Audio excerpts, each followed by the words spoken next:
이제 바울이 주로 어떤 큰 이슈를 가지고 얘기하고자 하는 것은 다 했습니다. 그리고 마지막에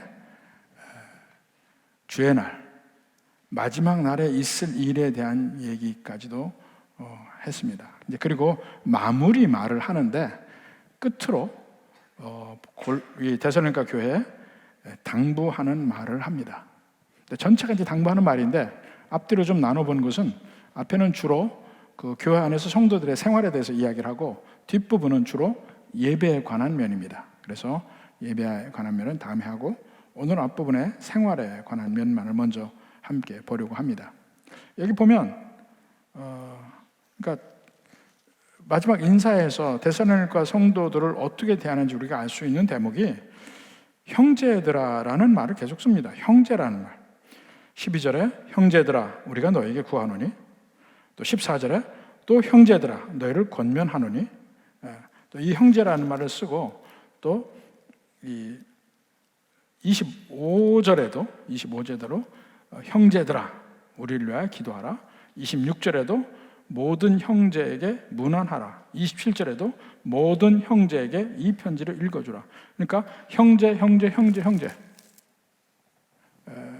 그래서 이 그리스도 안에 있는 모든 사람들은 형제다. 왜냐하면 부모가 같기 때문에, 같은 하나님 아버지 안에 있기 때문에 우리는 가족이다, 이런 말을 씁니다. 사실 미국에서 제가 미국 교단에서 목사 시험을 받고 목사 안수를 받고 미국 교단에서 처음에 있었습니다. 그러니까 그분들하고도 상당히 친하게 지내고 하면 그분들끼리는 서로 한국에서는 누구 목사님 이렇게 얘기하는데 그들은 그렇지 않아요. 그냥 브라더라고 그래요. 브라더, 형제. 브라더 채, 브라더 누구, 브라더 서로 이렇게 목사 이렇게 얘기합니다. 그래서 이 말을 그냥 많이 쓰기도 했어요. 그만큼 우리는 가족이라는 면을 강하게 이야기를 하면서, 그러면 어떻게 해서 이 서로 가족이라는 면에 형제라고 부르는 사람들의 신앙생활은 어떤가, 이런 면을 얘기를 하는데 크게 이 안에서도 둘로 나눕니다. 제일 먼저 12, 13절에는 목회자와의 관계를 어떻게 할 것인가, 목회자가 누구인가, 그리고 두 번째로는 성도들끼리 어떻게 할 것인가 하는 것이 14, 15절에 있습니다. 제일 먼저 12, 13절 한번 봅시다. 형제들을 우리가 너에게 구하노니 너희 가운데서 수고하고 주 안에서 너희를 다스리며 권하는 자들을 너희가 알고, 수고하고 다스리고 권하는 자들. 자, 이 면이 주로 오늘날에는 목사들인데 이것을 보는 관점 또는 그 목회자와 성도와의 그 긴장 관계는 계속되어 왔습니다. 계속되어 왔어요. 자, 구약에도 하나님이 세운 리더가 있죠. 모세가 있고 여호수아가 있습니다. 근데 각 부족별로 장로들이 있잖아. 그 장로들과의 관계. 그러면서 이 출애굽 때 광야에서도 이런 리더십에 관한 문제가 생기니까 하나님이 70장로를 다 불러 모으잖아요. 그러면서 그들에게도 하나님의 은혜가 있다는 걸 이야기하면서 또 그 중에서도 모세의 리더십을 하나님이 인정해주고 하는 장면이 출애굽 때 많이 나타납니다. 예수님 이후에 이제 본격적으로 신학적 교회들이 생겼는데 처음에는 교회가 하나였죠. 중세까지 하나였습니다. 그래서 그 온 세상에 오직 하나의 교회, 전체 교회를 막나르는 한 교회, 그래서 그 교회를 캐톨릭 처치라고 합니다. 캐톨릭이란 말이 사실은 온 세상에 라는 의미예요. 전체를 다 아우르는 하나의 교회를 캐톨릭 처치라고 했어요. 그런데 종교개혁 이후에 계속 원래 구교는 캐톨릭 처치라는 이름을 계속 씁니다. 그러니까 우리는 그들을 불러서 로만 캐톨릭이라고 했어요. 로마 천주교. 근데 이제 우리나라에 와서는 그 캐톨릭이라는 말이 이제 캐톨릭이라고도 쓰이기도 하지만 천주교라는 말로 주로 쓰이니까 우리는 그냥 천주교라고 부릅니다. 그렇지만 캐톨릭이라는 말은 그 바티칸을 중심으로 한 그 구교의 전유물은 아니에요. 우리도 캐톨릭 교회의 일부분이에요. 원래 의미가. 그래서 우리는 그들을 로만 캐톨릭, 로마 천주교라고 주로 부릅니다. 그들이 인식하고 있는 목회자와 성도의 관계, 또 종교개혁 이후에 개신교에서 인식하고 있는 목회자와 그 성도의 관계는 많이 다릅니다. 자, 먼저 로마 천주교에서 인식하고 있는 그 목회자는 사실 목회자라기보다 제사장의 개념이에요. 그래서 프리스트라고 합니다. 프리스트. 그리고 개신교 중에서도 천주교, 로마 천주교에서 떨어져 나왔지만 그래도 천주교가 가장 비슷한 데가 어디냐면 성공회예요. 성공회는 원래는 영국에만 있었죠. 영국의 왕인 헬리파스의 이혼 문제를 가지고 영국 교회가 로마 천주교에서 떨어져 나옵니다. 그게 성공회로 나왔고 교황과 같은 위치가 캔터베리 대주교예요. 근데 그 성공회가 이제 전도를 하면서 밖으로 나와서 우리나라에도 성공회가 있지만 원래는 영국에만 국한된 거의 로마 천주교와 비슷한 시스템의 교회가 성공회입니다. 근데 거긴 다 목사라고 안 부릅니다. 패스터라고 안 부르고 프리스트라고 부릅니다. 사제, 프리스트라고 불러요. 근데 그 이유는 그 사제와 평신도와의 관계는 완전히 나눠져 있습니다. 나눠져 있어요. 그래서 모든 교회 운영은 원칙적으로, 요즘은 이제 많이 달라졌지만 원칙적으로 사제들의 집단이 모든 것을 결정을 하고 그 사제들의 집단의 정점에 교황이 있습니다. 교황이 있어요. 그리고 심지어는 성례를 하더라도 이 성례에 대한 절대적 권한을 사제가 가지고 있죠. 그래서 심지어는 이 세례를 받지 않은 사람이 구원받을 수 있느냐 이런 문제까지도 제기할 수 있는 데가 로마 천주교예요. 성찬을 하더라도 성찬할 때 우리처럼 이렇게 다 돌리지 않아요.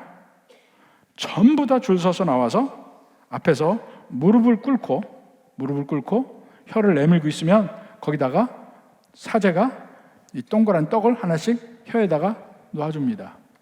딱 그걸 받아먹고 가요. 성찬의 잔은 성도들에게 안 줍니다. 사제가 혼자 돌아서서 마십니다. 그게 원래 천주교의 제도예요. 그만큼 성도들과 사제는 엄격한 차이가 있습니다. 이게 어느 정도 영향을 받은 것이 성공회도 거의 비슷하다고 그랬잖아요. 루터교도 사실은 상당히 비슷한 점이 많아요.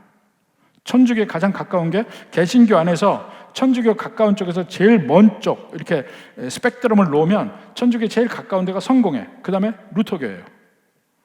제일 천주교와 멀어지는 데가 소위 제세례파라고 하는 데입니다. 침례교. 그리고 침례교보다 더 과격한 데가 과격하다는 좀 말하는 더 멀리 떨어진 데가 소위 미국의 브레드린 처치라고 형제교회라는 그 교단들이 있습니다. 그리고 이 제세례파 중에서 사실 제세례파는 종교개혁 때 양쪽으로 핍박을 받았어요. 이 개신교인 사람들이 천주교의 핍박을 받죠. 막 전쟁까지 있으니까.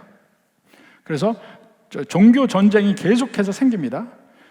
그러면서 개신교가 인정을 받을 때까지 시간이 오래 걸렸는데 제세례파는 개신교 안에서도 이단이라고 핍박을 받았어요. 그래서 그들이 유럽에 있지 못하고 미국으로 다 이민 와서 건너옵니다. 이게 주로 지금 체코, 슬로바키아, 이 보헤미아, 모라비아 지방의 사람들이 왔어요. 그 사람들이 정착한 데가 지금의 펜실베니아, 오하이오, 미국의 동북부에 이쪽에 농촌 지역에 주로 정착을 했습니다. 지금도 그 지역에 가면 성경적 이름의 도시들이 많습니다. 나사렛이라는 도시도 있고 베델이라는 데도 있고 퀘이커라는 도시도 있고 그 제세례파 중에 미국에 남아있는 게 퀘이커, 쉐이커 이런 사람들이 있어요. 근데 그 이름이 왜 붙였냐면 그들의 교회는 목회자를 인정하지 않아요. 만인 제사장, 이걸 강력하게 이야기해서 천주교에서 가장 멀리 떨어진데 우리 모두 다 제사장이다. 다 만인 제사장. 우리 중에 특별히 어떤 목회자가 있을 필요가 없다. 이렇게 생각을 하고 목회 제도가 없습니다. 따로 전임으로 목회를 하는 사람이 없어요. 그럼 주일날 어떻게 하느냐? 그럼 주일날 그들의 교회는 되게 작아요. 많아야 그 성도가 20명 넘지 않습니다. 교회도 작아요. 그 보면 강대상도 없습니다. 그냥 방이에요. 방이면 쭉 이 원으로 돌아 앉아요. 앉아서 찬송하고 성경 읽고 찬송하고 이렇게 하다가 그 중간에 누군가가 기도하다가 부르르 떠는 사람이 있어요. 부르르 떨어. 이게 성령이 임하셨다는 거예요. 퀘이킹 하는 거야. 쉐이킹 하고. 그래서 그 사람들의 집단의 이름이, 그 교단의 이름이 퀘이커, 쉐이커 이렇게 된 거예요. 그럼 그 사람이 그날 성령께서 이 사람이 설교하라고 하나 보다. 그러니까 그 사람이 설교해. 그러니까 전문성이 떨어지니까 교회가 클 수도 없고 전적으로 성도를 돌보는 게 아니니까 서로가 서로를 돌본다는 완전히 평면 개념으로 있어요. 로마 천주교는 완전한 수직 개념이고 그 중간에 여러 교단들이 있습니다. 그 중에 중간 정도의 우리 장로교가 있습니다. 장로교가. 근데 사실은 양쪽 극단의 문제가 있습니다. 이 사제주의라고 하는데 로마 천주교에서 하는 그 사제들만이 모든 교회의 권한을 갖는다는 것은 성도들을 완전히 무슨 관객이 될 수밖에 없어요. 아무것도 예배 중에나 예배 안에서 밖에서 교회를 위해서 하는 일이 별로 없습니다. 모든 사역을 사제들이 독점을 하고 있으니까. 평신도들은 그냥 극장의 관객처럼 와서 앉아있다가 헌금하고 가면 돼. 다른 일하는 게 아니고.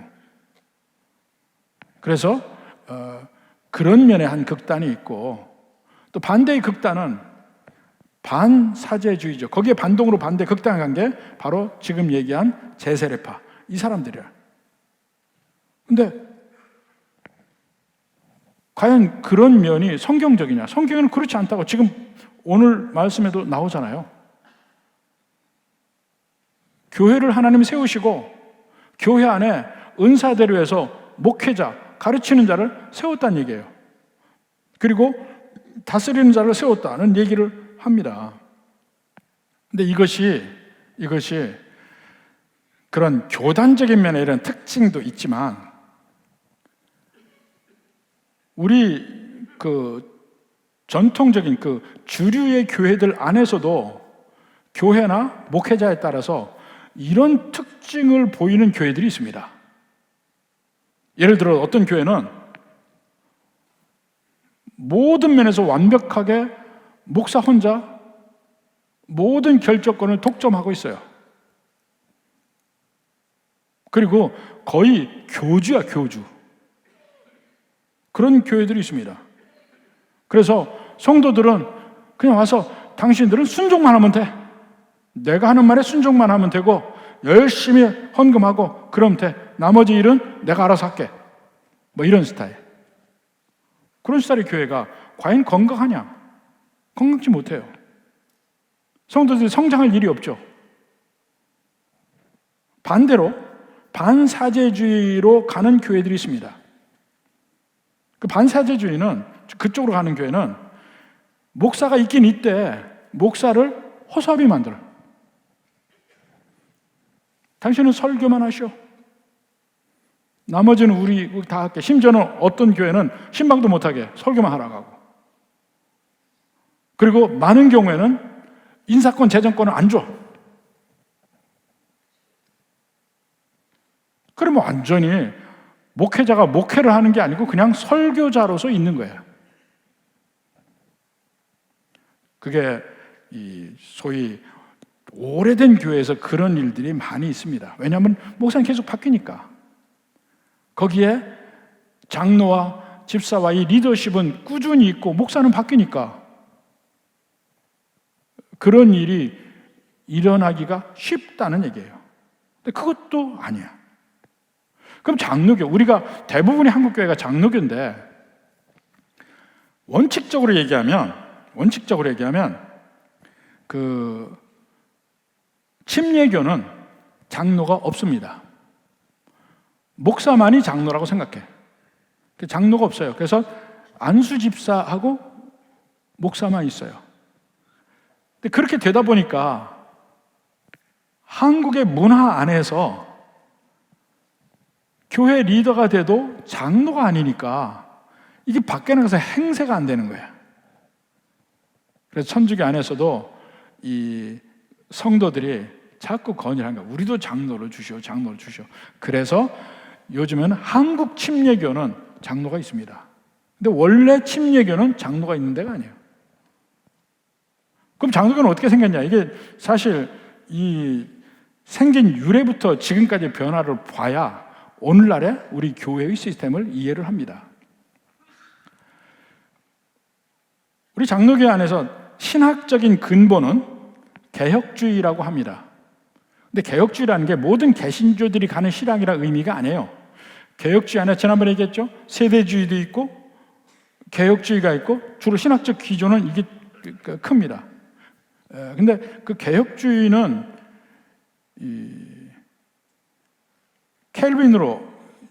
존 켈빈으로 시작해서 사실은 그 사람이 프랑스 사람이니까 그 요한 꼴뱅이라고 해야 더 맞는데 깔뱅이라고 하는 사람도 있지만 보통 미국식으로 켈빈이라고 보통 얘기합니다.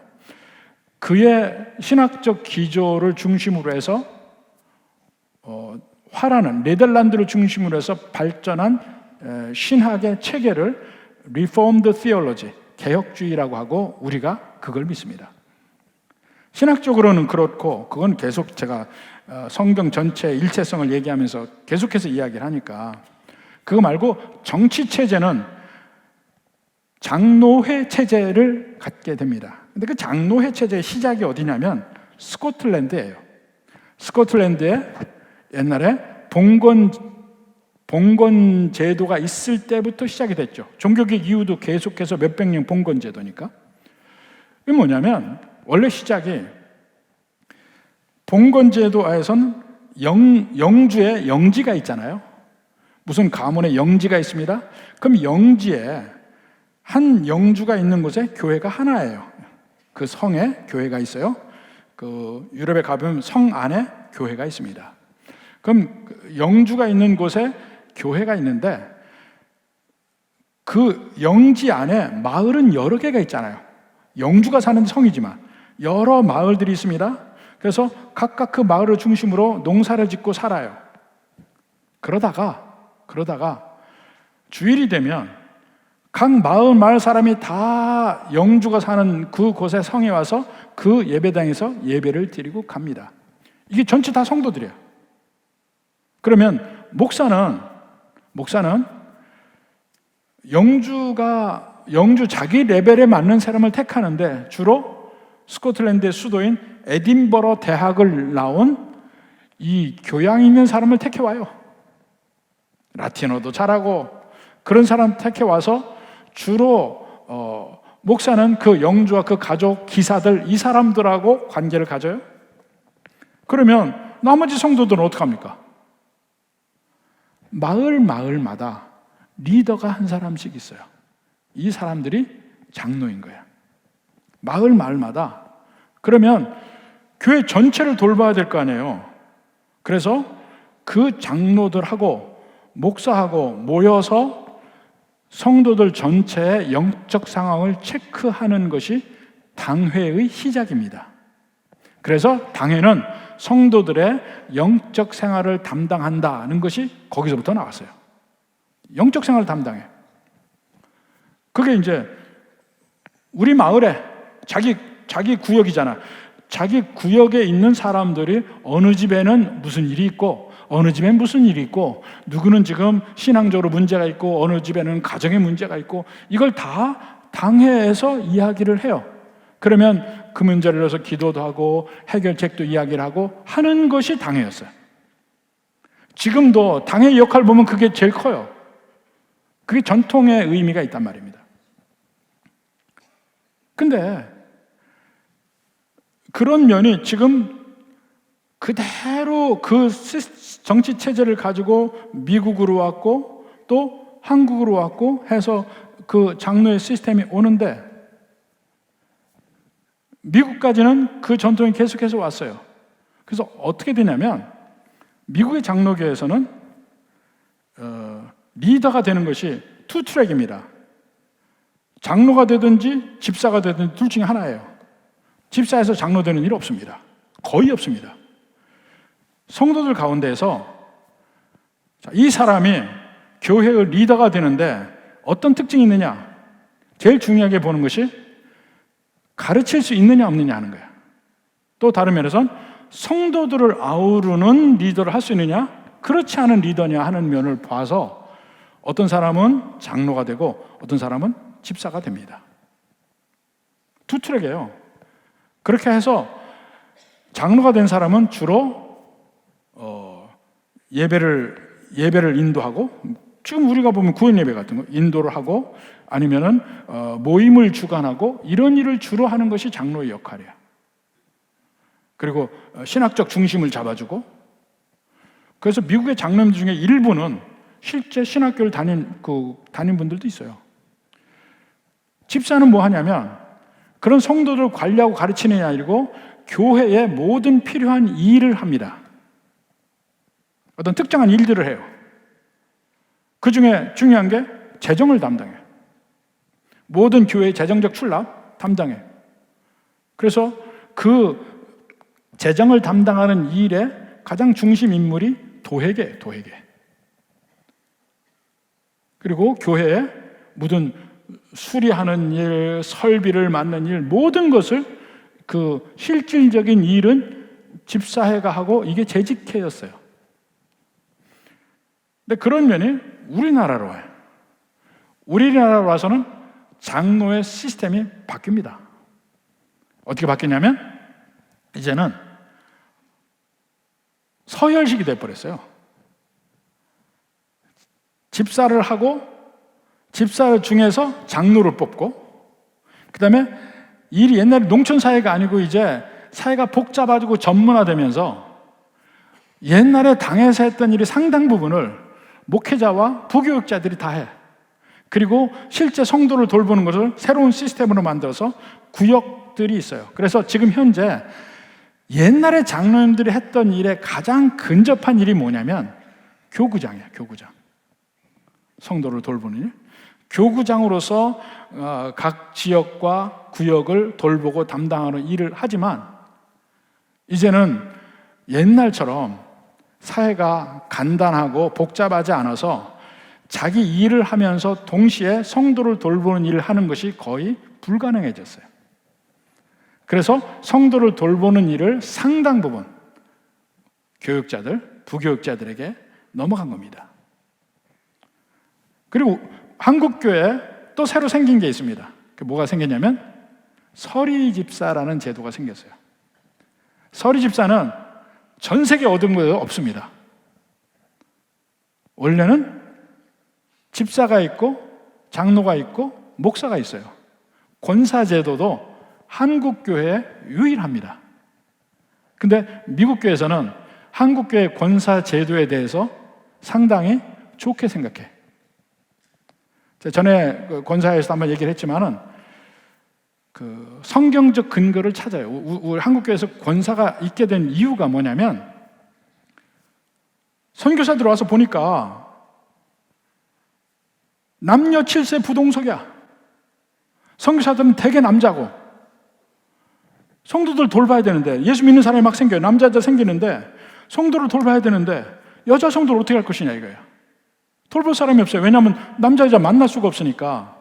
많은데 보면 지금 오래된 교회, 이제 금산 쪽에도 보면 기역자 교회가 있습니다. 기역자교회. 왜 기역자교회가 생겼냐면 기역자교회 꼭지점에 강단이 있어요. 설교를 합니다. 그러면 한쪽에는 남자, 한쪽에는 여자 이렇게 앉았어요. 서로 안 보이게. 남녀 칠세 부동석이니까. 그리고 옛날에 아주 귀한 사진으로 하나 남아있는 사진이 뭐냐면 여기서 설교자가 설교를 하는데 여자들이 뒤로 돌아앉아 있어. 돌아앉아 있어요. 말만 듣지 안 쳐다보는 거야. 남녀 칠세 부동석이라. 어느 교회사 교수가 이 사진을 보고 왜 그런지 모르겠다고 저한테 얘기를 해요. 그래서 제가 보니까 그래. 이거는 남녀 칠세 부동석이라 그 설교자 얼굴을 안 보려고 뒤돌아앉은 거지. 그러니까 그러더라고. 처음에는 그랬어요. 근데 이제 돌아앉고 이렇게 되는데 사실 그 전통의 상당 부분 기역자가 아니라도 우리 교회도 남아 있었어요. 금남로에서 가운데 그 강단을 가는 이 중앙 통로가 있잖아요. 한쪽은 남자석, 한쪽은 여자석이었어요. 그죠? 부부가 들어와도 양쪽으로 갈라져 갔어. 아마 기억하는 분이 있을 거예요. 그게 옛날 전통이 남은 거예요.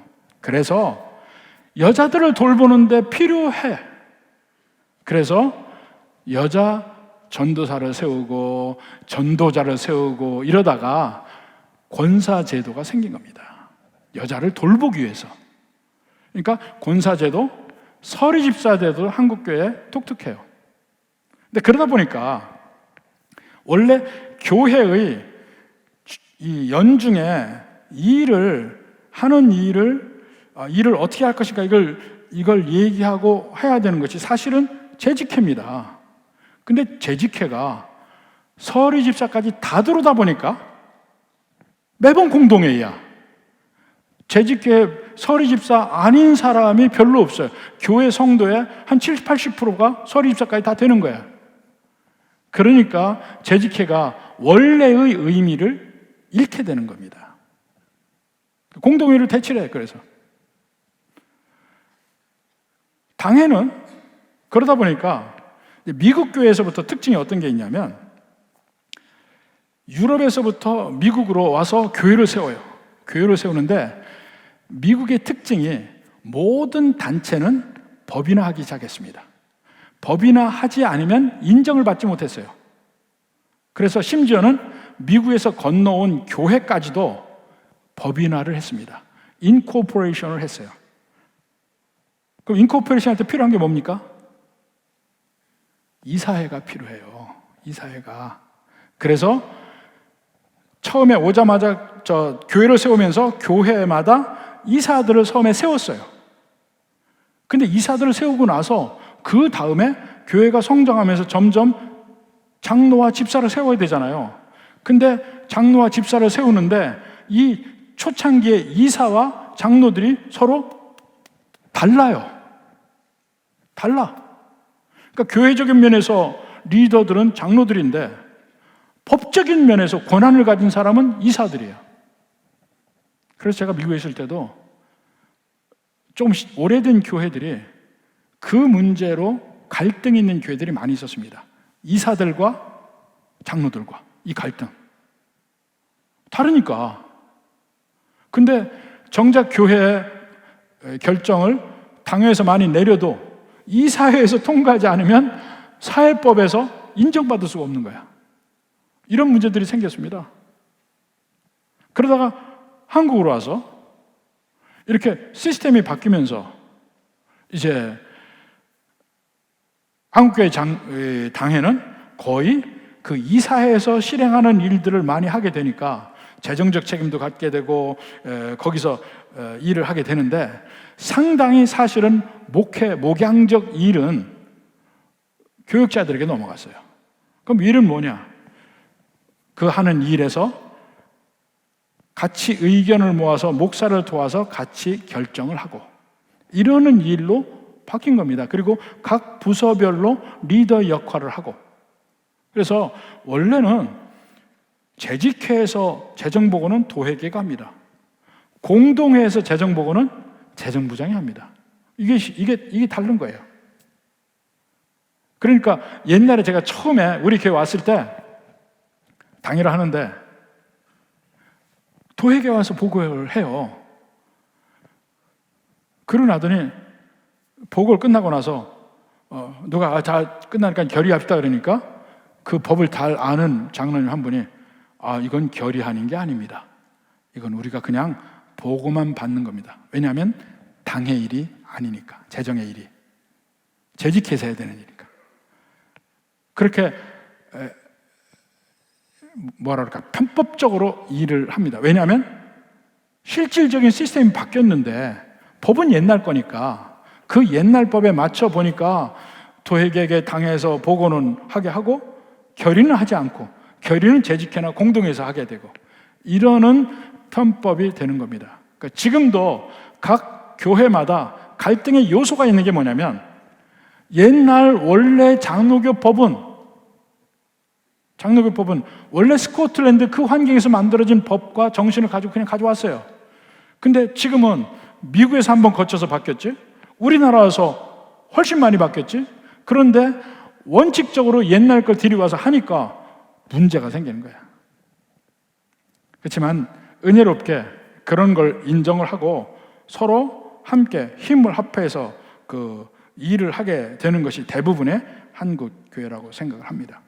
그래서 여기서 다스린다는 면에서 전체 당회에 하는 중요한 일 중에 하나가 성도의 문제예요. 세례교인 명부를 정확하게 하고 우리 교인이 누군가를 알고 그 다음에 권징의 문제에서 결정하고 하는 그것이 당회의 가장 중요한 임무 중에 하나이고, 그리고 전체 교회에서 앞으로 금년의 전체의 성도들의 영적 생활을 위한 그 프로그램을 뭘 할 것인가 이런 걸 결의하는 것이 당의 중요한 일입니다. 그렇게 해서 그 다스리는 일을 같이 하는 거고, 실질적인 목양에 관한 면은 전문가에게 대부분 맡겼다고 보면 돼요. 그것이 목사와 부교역자들 간에 이 일을 하고, 그리고 옛날 시스템대로 다 하는 것은 구역장, 지역장, 교구장, 이게 원래 옛날에 했던 시스템이에요. 그러니까 서로 나누어서 성도를 돌보는 시스템.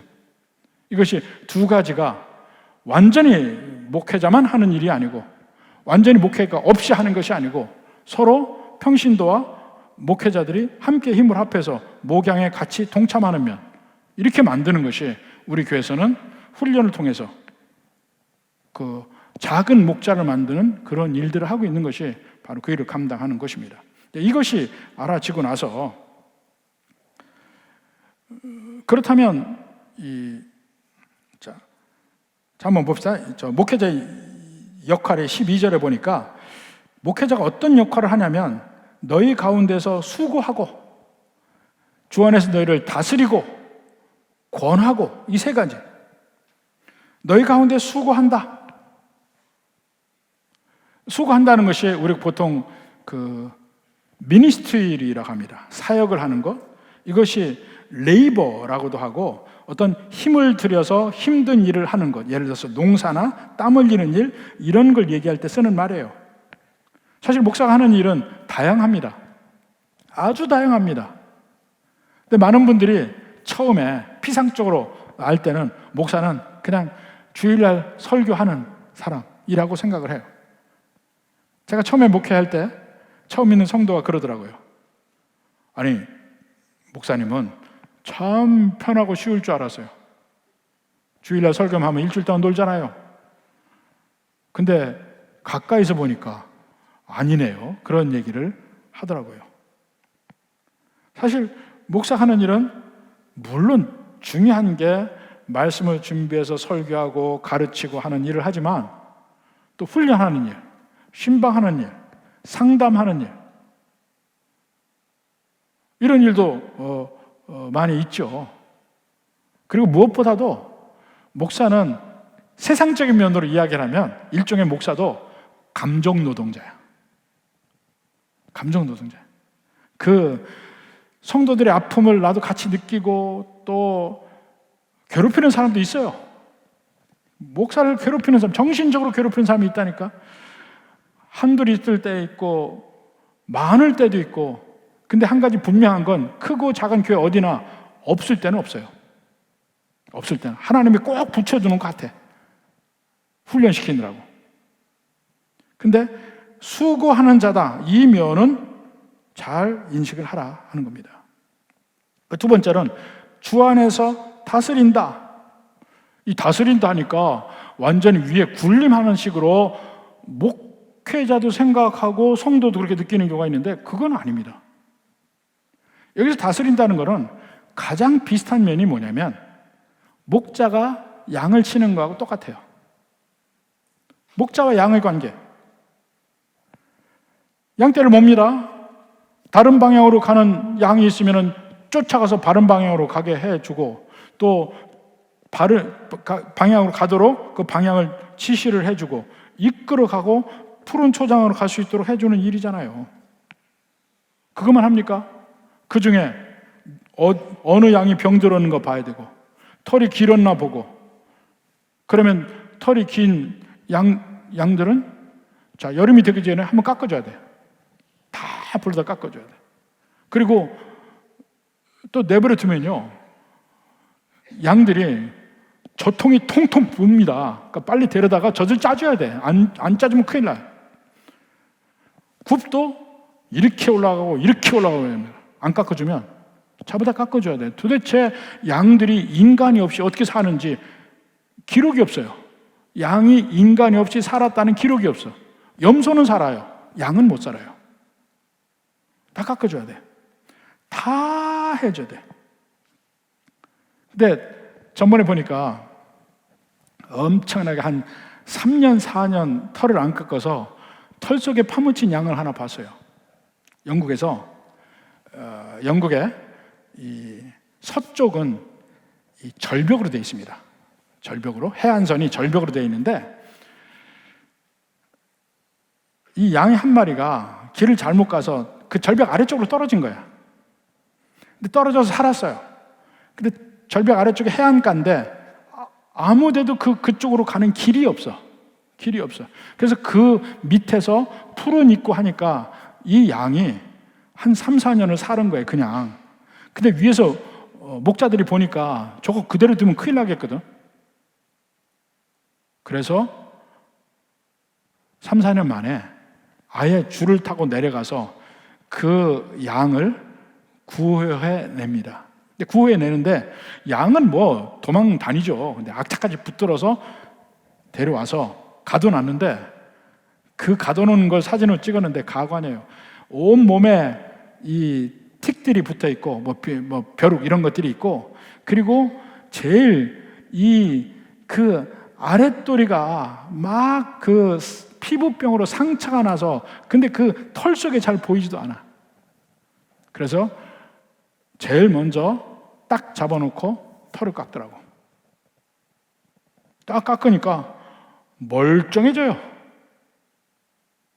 그 다니면서 계속해서 양들의 건강을 체크하고 하면서 자꾸 그렇게 하는 일, 이게 목양이잖아요. 근데 그게 양들은 싫어요.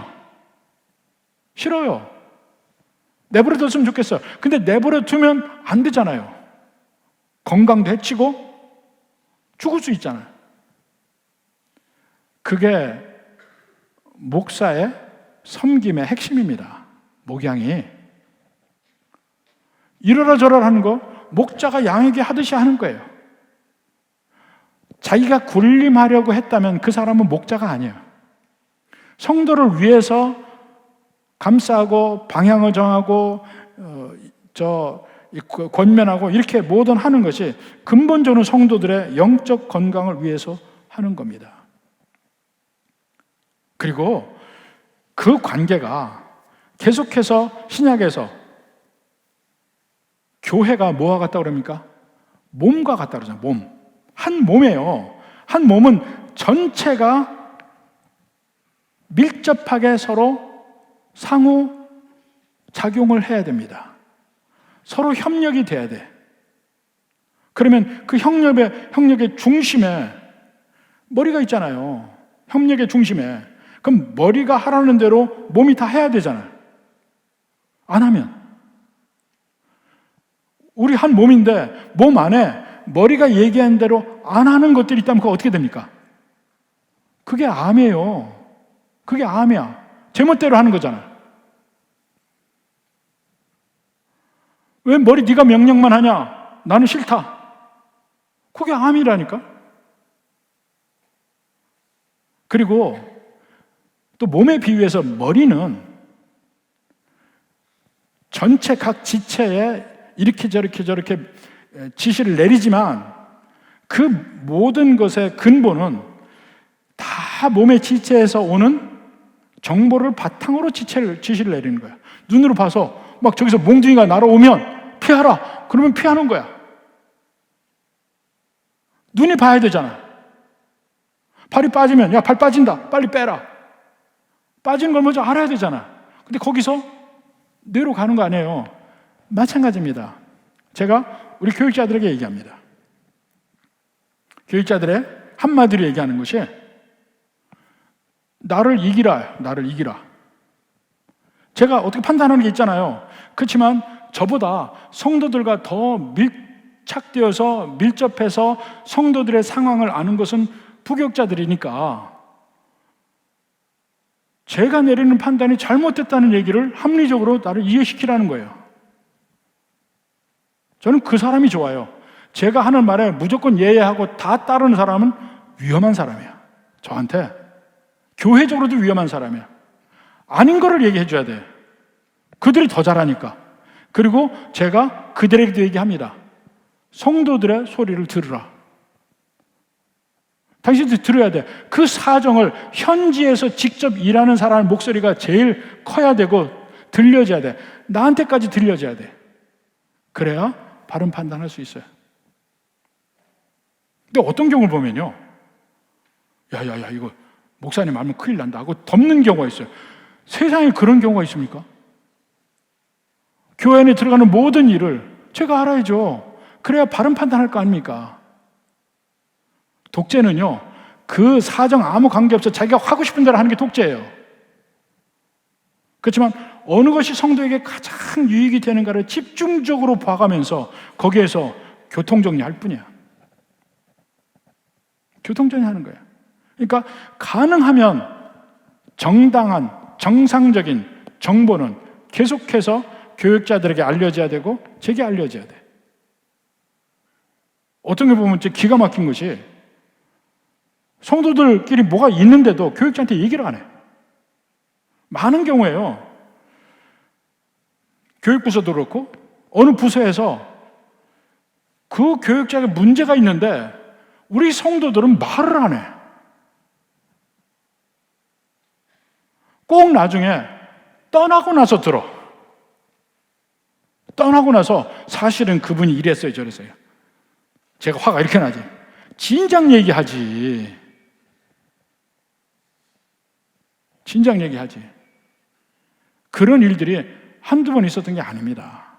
그러니까 저로 하여금 못된 목자가 안 되게 하려면 현장에서 일하시고 일하는 사정의 여러 가지 면을 좀 알려줘야 돼. 그래야 전체를 제대로 판단하고 같이 일을 하고 같이 협의하고 협력할 수 있습니다. 저도 가능한 모든 문제는, 웬만한 모든 문제는 우리 장로님들과 상호해서 하려고 해요. 우리 장로님들하고. 근데 어떤 경우는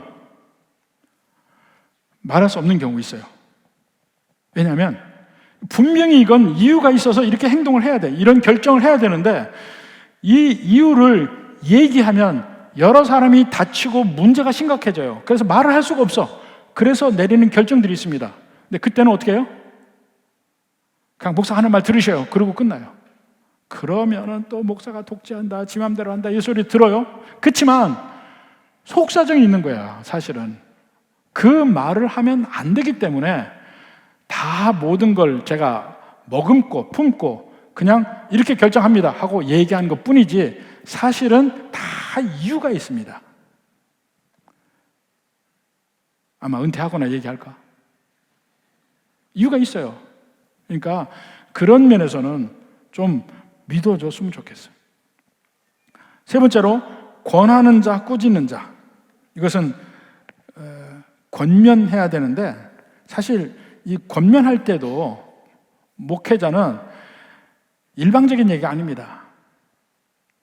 이 목사가 된다는 게 끊임없이 상대편의 마음을 읽는 법을 배우는 거예요.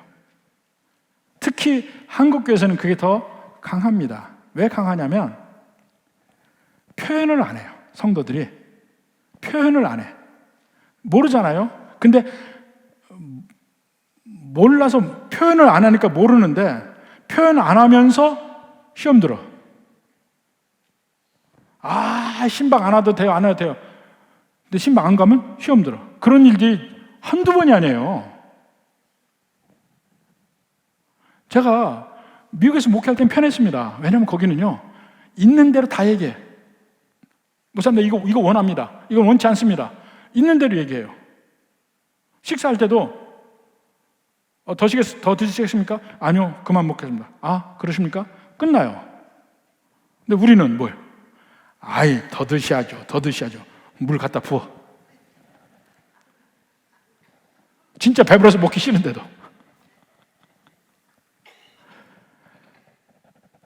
그런 데서 한국에서 목회하는 게 더 어려운 게, 목회자들이 성도들의 마음을 미루어서 알아줘야 돼.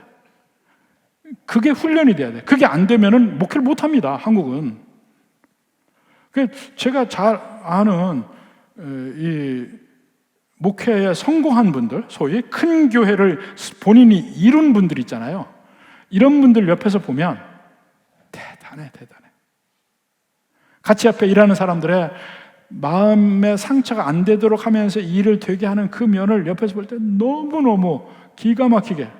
제가 한 번은 큰 교회 어느 목사님, 제가 젊을 때 이제 그 목사님 만날 일이 있어서 가서 그 자리에 앉았어요. 그랬더니 마침 거기서 일을 하는, 아주 핵심적으로 일하는 여전사님이 잠깐 들어왔어요.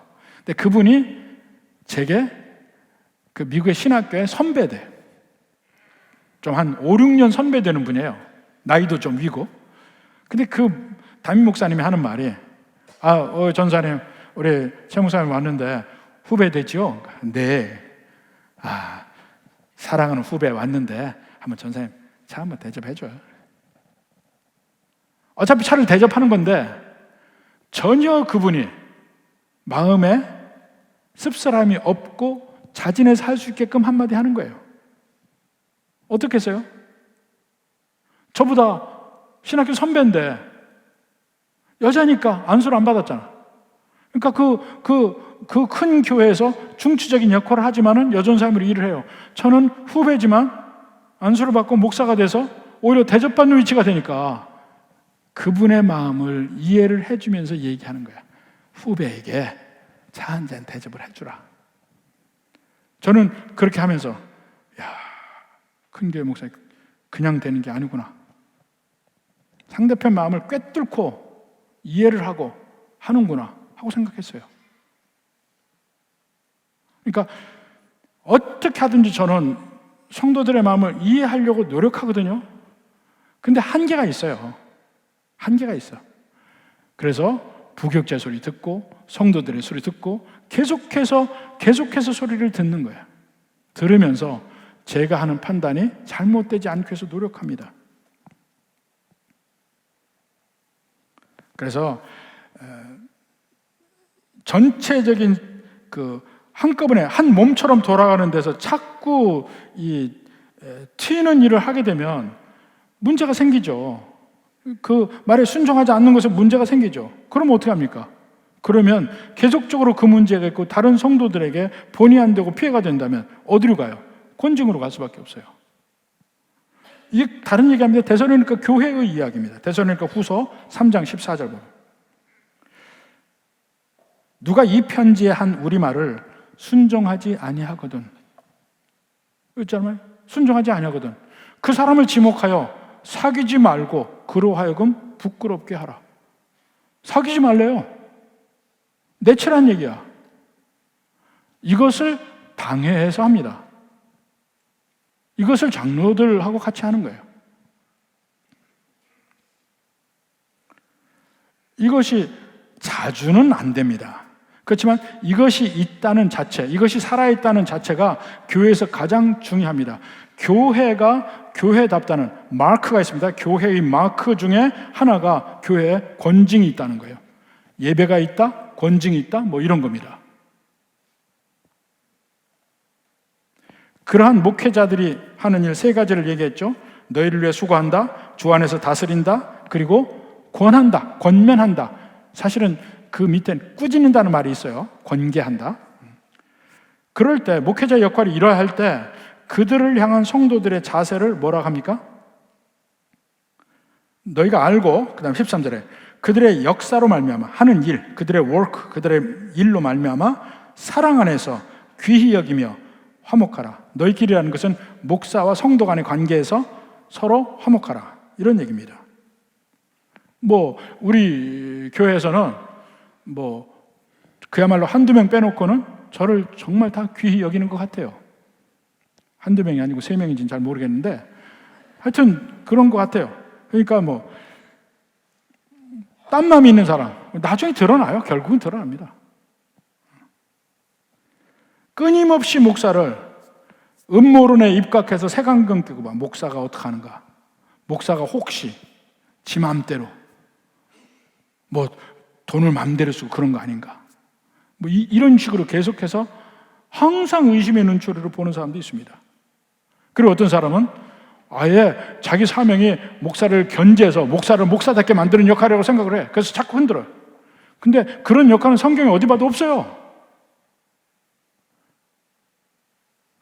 계속 그렇게 이야기를 하고 쓴소리를 하고 나쁜 면, 부정적인 면, 있지도 않은 걸 가능성을 가지고 얘기하고 이러면 다른 성도에게도 부정적인 영향을 미치고 본인도 마음이 편치가 않아요. 마음에 평안이 없어요. 항상 여러분 신앙생활 하면서 보십시오. 신앙생활 하면서 항상 목소리를 색안경 끼고 보면서 저게 잘하나 못하나 이거 보는 사람이 신앙생활에 평안할 것 같아요?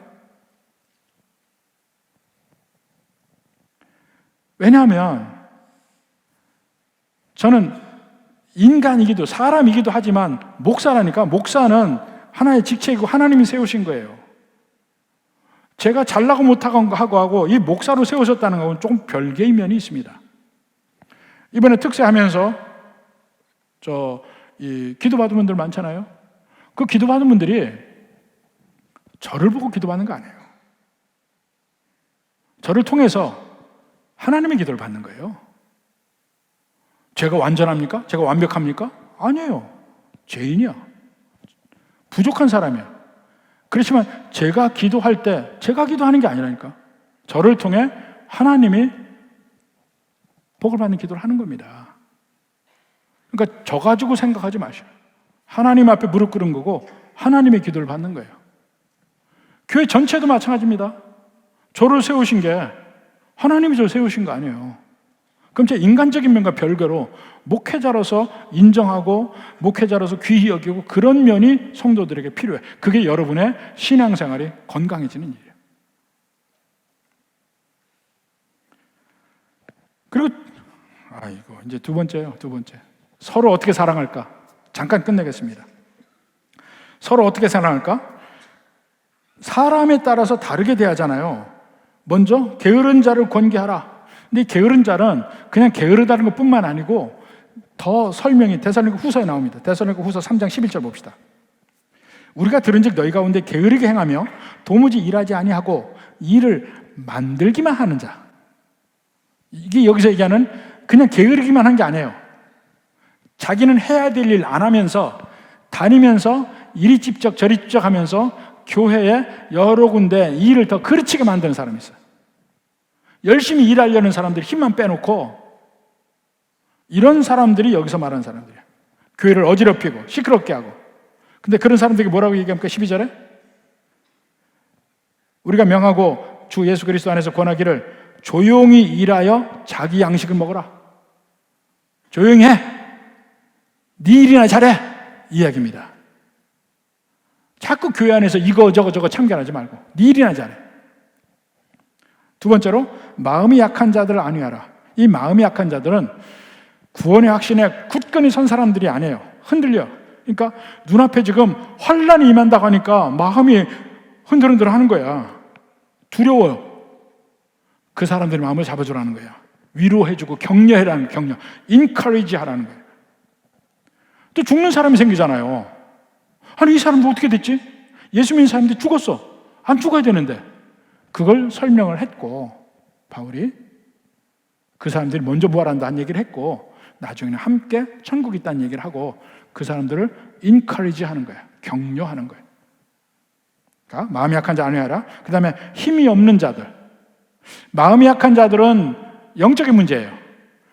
힘이 없는 자들은 실질적인 문제야. 물리적인 문제. 병약하다거나 가난하다거나 어떤 어려움에 처한 사람, 실질적인 도움이 필요한 사람을 붙들라. 마치 나무가 흔들흔들할 때 옆에서 부목을 대주는 것처럼 옆에서 함께 그들이 설 수 있도록 하라. 어떤 경우는요, 가장 돕는 것이 옆에서 그냥 함께 있어주는 것만으로도 힘이 됩니다.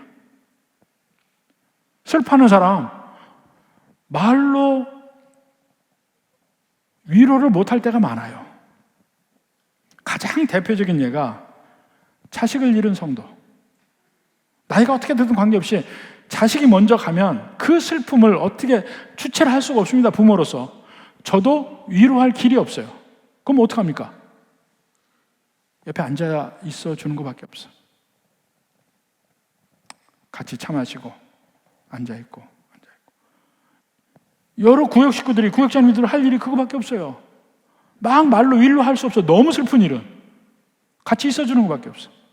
얘기 들어주고 있어주고 그런 일까지 같이 들어가요. 그래서 각 사람의 처한 환경에 맞춰서 도와줘야 되고 무엇보다도 모든 사람에게 오래 참으라. 그리고 악을 악으로 갚지 말고 항상 선을 조처라 했는데 특히 이 연약한 사람들의 개념이 힘도 없지만 마음이 연약한 사람은요, 이 도움을 받아도 불편해. 이 사람이 날 뭘로 알고 지금 도와준다고 그러지? 거꾸로 막 화를 내는 사람도 있고 오히려 포악을 하는 사람도 있습니다. 그러면 도와주려고 하다가 아니 이 사람이 내가 도와주려고 하는데 나한테 더 이래? 예이? 하고 밟는 수가 있는데 그러지 마라. 그러지 마라. 선으로 대하라. 이렇게 얘기하는 겁니다. 그래서 전체적으로 목회자에 대해서 어떻게 대할 것인가? 귀히 여기고 사랑하고 순종하고 이렇게 하라는 겁니다. 또 하나는 성도들에게 각각의 그 사정을 보고 거기에 맞춰서 그 사람에게 필요한 대로 대해주고 그 전체가 다 뭡니까? 서로 사랑하라. 이렇게 해서 은혜로운 교회가 함께 될 수 있기를 주님의 이름으로 축원합니다.